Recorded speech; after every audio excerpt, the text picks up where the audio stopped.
Installing an ALC AutoQuad liner into a Goodpack IBC is simple. First, attach the AutoQuad to the IBC using the elasticated hoops.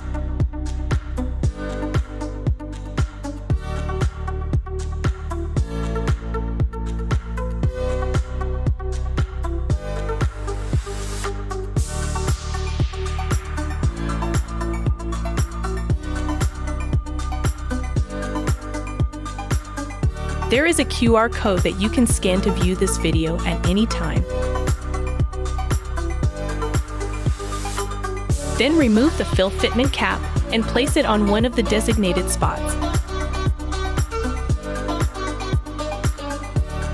Finally, pull the tear tabs and the bag will automatically deploy. The installation is now complete. Let's see what that looks like from inside the IBC.